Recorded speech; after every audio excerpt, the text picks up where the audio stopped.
तो आइए आज के क्लास में मैं 10वीं क्लास के भौतिकी यानी फिजिक्स के जितने भी वीवीआई इम्पोर्टेंट सब्जेक्टिव क्वेश्चन हैं उसमें से बहुत मैंने आपको बता चुका हूं और आज कुछ महत्वपूर्ण प्रश्न लेकर आया हूं जो आपके बोर्ड एग्जाम के लिए अत्यंत कारगर साबित होने वाला है। ठीक है, तो आइए मैं प्रथम प्रश्न पर चर्चा करता हूं। पहला प्रश्न हमारा है विद्युत के खतरा, बचाव और सावधानियां। बहुत बहुत वीवीआई प्रश्न है ये। समझिए इस साल 2023 के एग्जाम में ये प्रश्न निश्चित रूप से आ सकता है। ये लगभग सारे लोगों को गेस में है, मैं भी जो गेस किया हूँ इसमें सबसे महत्वपूर्ण ये प्रश्न को मैंने फिजिक्स के लिए रखा है। विद्युत के खतरे, बचाव और सावधानियां। इस देखिए तीन प्रश्न है ये और तीनों प्रश्न को मैं एक जगह इकट्ठा कर दिया हूँ।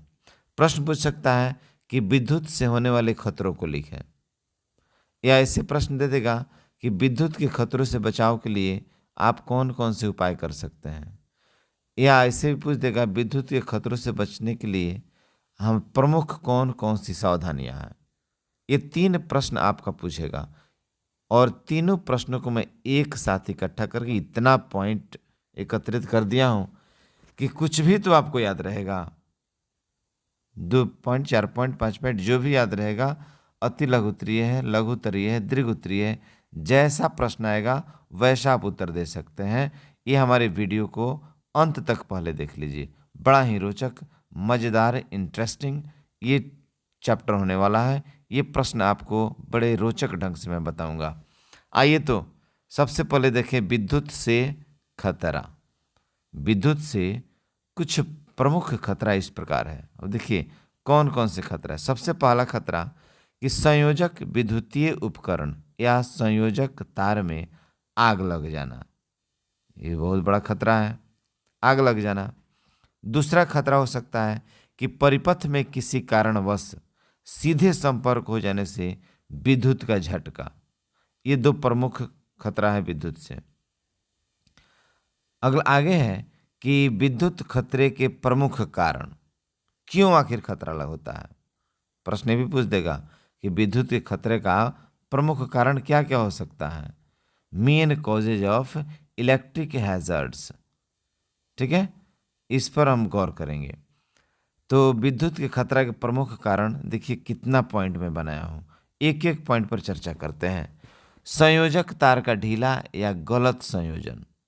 यदि कोई तार का जोड़ ढीला है या गलत ढंग से उसे जोड़ा गया है तो ये खतरा का प्रमुख कारण हो सकता है।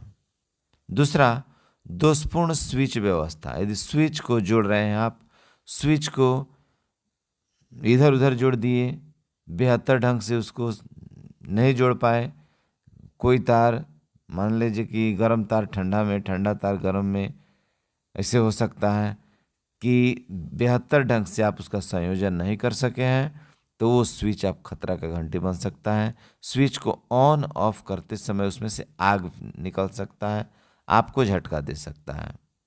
तीसरा है संयोजक तारों का निम्न स्तर का विद्युत रोधन। यदि संयोजक तार निम्न स्तर का है तो विद्युत को रोकने की क्षमता, विद्युत रोधी क्षमता उसका बहुत कम हो जाता है। वो गल जाने, जल जाने की ज़्यादा संभावना होती है। कब? जब अधिक विद्युत का प्रवाह होने लगेगा तब।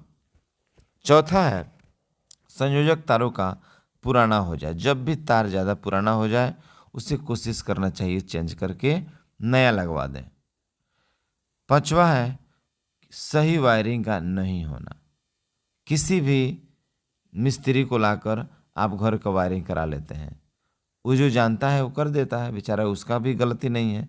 लेकिन कभी भी याद रखिए कि कभी भी घर का वायरिंग हो तो एक अनुभवी अच्छा मिस्त्री जिसको जिसको एक्सपीरियंस हो, कई घरों का वो वायरिंग कर चुका हो, उसी से हम वायरिंग कराना चाहिए। छठा पॉइंट है यथास्थान भूतार का नहीं होना।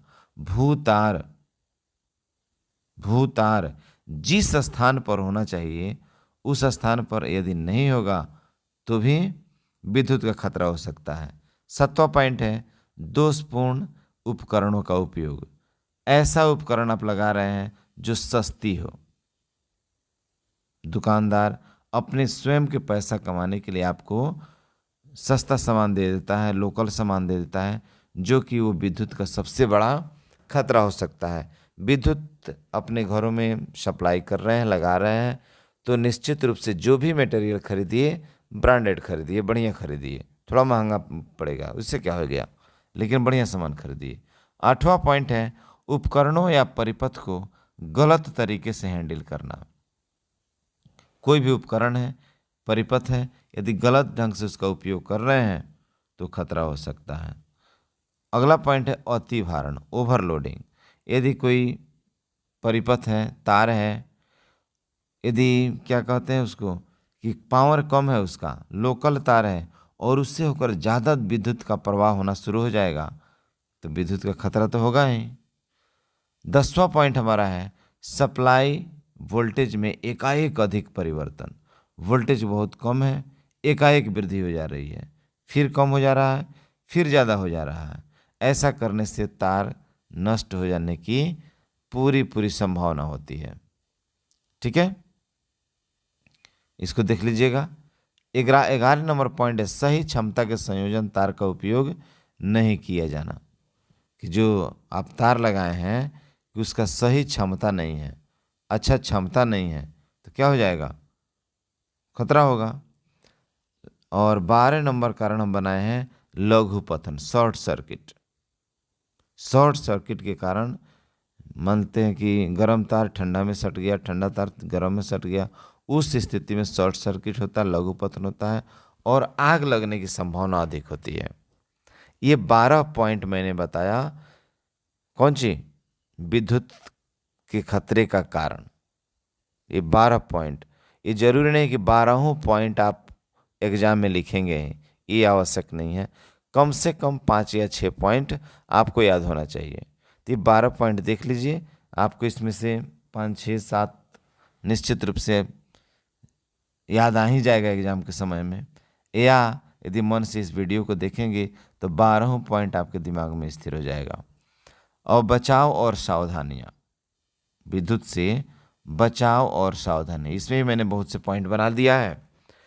देखिए, फर्स्ट है कि विद्युत परिपथ में यथास्थान उपयुक्त क्षमता का फ्यूज का व्यवहार करना चाहिए।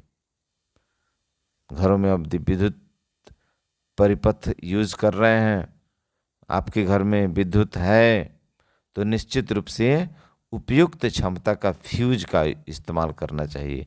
ये क्या होता है, खतरा से बचाता है। अगला पॉइंट है संयोजक तारों को कस कर जोड़ना चाहिए। कभी भी तार जोड़ते समय उसे ढीला ना छोड़िए, नंगा ना छोड़िए, उसे कसकर जोड़ दीजिए ताकि वो ढीला ना हो सके। तीसरा नंबर है विद्युत परिपथ में लगा संयोजक तार उपयुक्त क्षमता का होना चाहिए।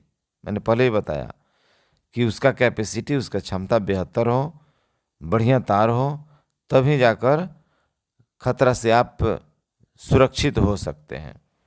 चौथा पॉइंट है फ्यूज तार सदैव लाइव तार से जुड़ा होना चाहिए। फ्यूज तार हमेशा जिंदा तार से जुड़ा होना चाहिए।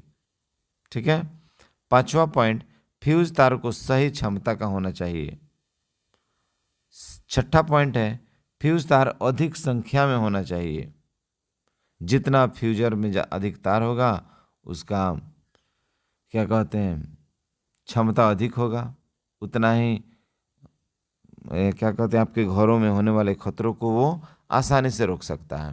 7वां मुख्य स्विच पहुंच के अंदर होना चाहिए कि कब आवश्यकता पड़ जाए स्विच बंद करना हो या खोलना हो, तो मुख्य स्विच हमेशा अपने पहुंच तक रखना चाहिए। ऐसा न कि अचानक हमें बंद करना है और खोजना शुरू कर दिए कि सीढ़ी लाओ तो कुर्सी लाओ तो टेबल लाओ चढ़कर, तब तक स्थिति गड़बड़ हो जाएगी। 8 नंबर है स्विच का संबंध लाइव तार से होना चाहिए, जिंदा तार जो होता है उससे होना चाहिए। 9 नंबर है परिपथ का तार उचित मोटाई के विद्युतरोधी पदार्थ से ढका होना चाहिए, नंगा तार नहीं होना चाहिए। 10 नंबर पॉइंट है कि विद्युत परिपथ के सभी खुले जोड़ों पर विद्युत रोधी टेप लगा देना चाहिए। कहीं भी नंगा, कटा, खुला तार को नहीं छोड़ना चाहिए, उसे उचित कवर हो या टेप लगा देना चाहिए। 11 नंबर पॉइंट है कि विद्युत परिपथ को मरम्मती या संयोजन के समय रबड़ के दस्तानों, रबड़ के बने जूते का उपयोग हमेशा करना चाहिए।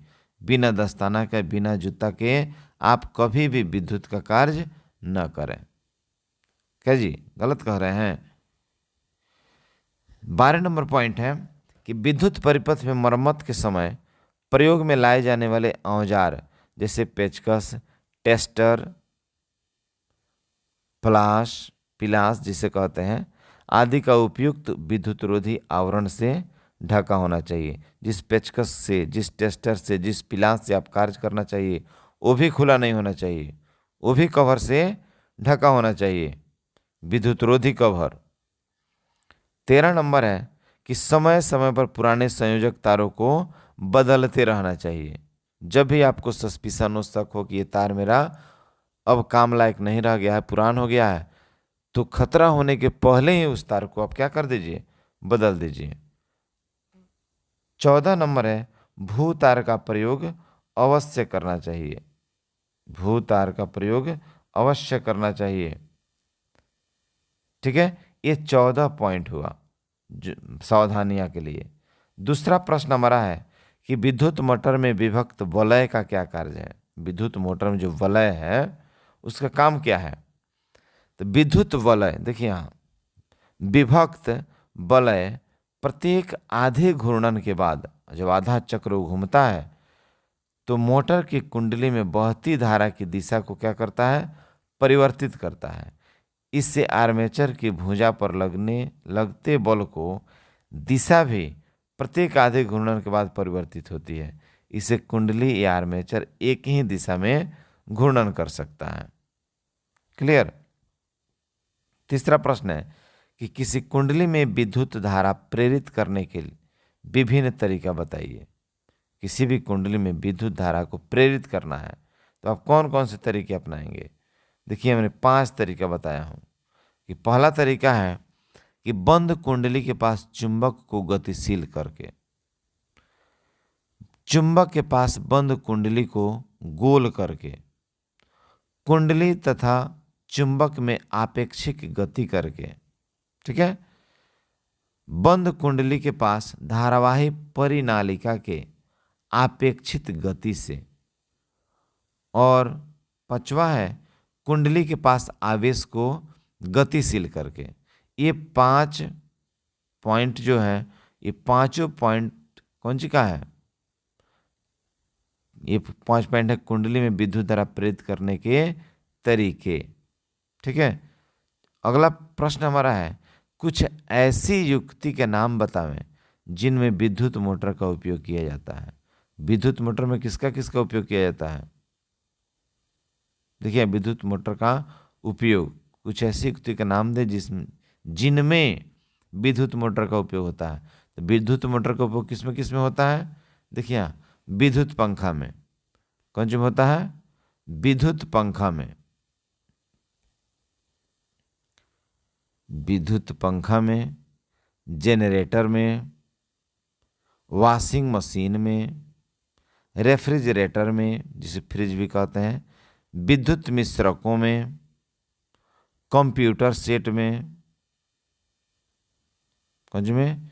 कंप्यूटर सेट में, और विद्युत इंजनों और भी युक्तियों में विद्युत मोटर का उपयोग होता है। क्लियर हो गया?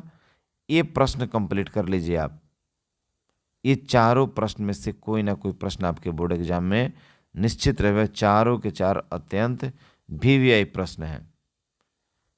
ठीक है, और फिर मैं अगले वीडियो में केमिस्ट्री का वीवीआई ऑब्जेक्टिव लेकर आऊँगा और फिर उसे कंप्लीट कराऊंगा।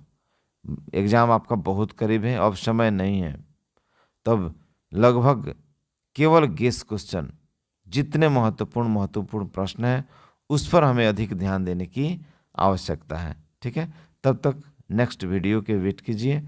कल निश्चित रूप से मैं अगला वीडियो अपलोड करूंगा। तब तक के लिए goodbye. Best of luck.